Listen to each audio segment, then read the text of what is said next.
Hi, I'm Tiffany, and we are going to start world travel.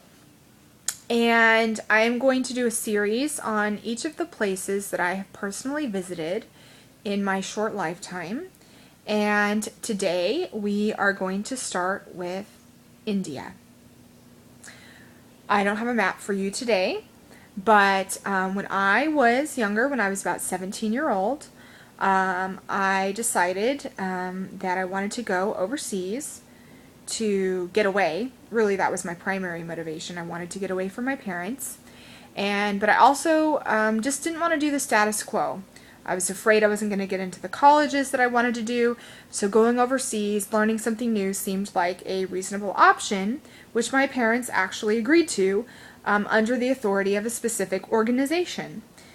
So I signed up for it, got accepted, and listed 3 different countries that I was interested in visiting. And it was funny because I didn't want to go to India. It just looked way too hard, way too hot. So I put Russia first, and then I put India. And it turns out they sent me to India. So I kind of knew that was where I was supposed to go. And actually, it turns out that the next year I did go to Russia. So God had a very funny sense of humor. And sometimes He does those things. But India, it's called the land of a million gods, not without cause. Most of the major caste systems are Hindu, but they can call themselves by any name. If you were a business person, actually, when you fill out your job application, at least as of the late 90s, so I'm talking 10 years ago, and I'm happy to get any response emails from people clarifying or correcting things, no problem. Give me some updates about how things have changed in India. Let me know.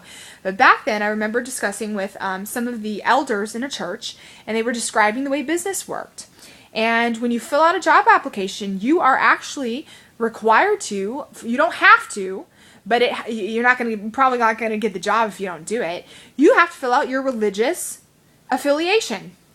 And it's not like filling out in a religious affiliation sample form here in the United States. Well, I am a non-denominational Christian who attends a blah blah blah church, and we're Foursquare, or we are Seventh-day Adventist. That's not what it's talking about. What they really want to know is if you're Hindu.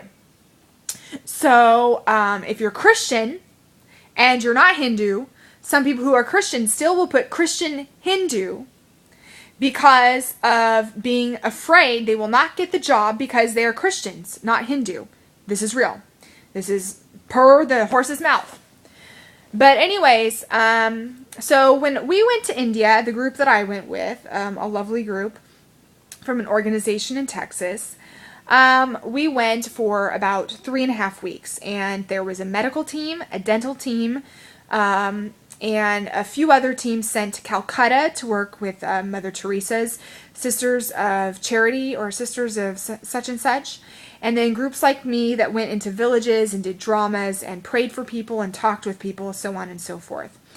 And also providing, at the end of the trip, that's when we provide for their needs, like, food, shelter, those type of things are accumulated and then given as a gift to the churches that work with the local villages to give out to the people who have need. So for those of you who are hearing me and not liking what you hear about the missions, be aware we're not spouting words and not meeting real needs, okay? Because that's not the gospel. And I encourage you to read the New Testament. Jesus is very clear. Don't just tell someone you're going to go do this and this. If they're thirsty, give them something to drink and then tell them about me. That kind of philosophy. And so I was on a drama team and became friends with a girl on the medical team. So I kind of got a link to know what was going on.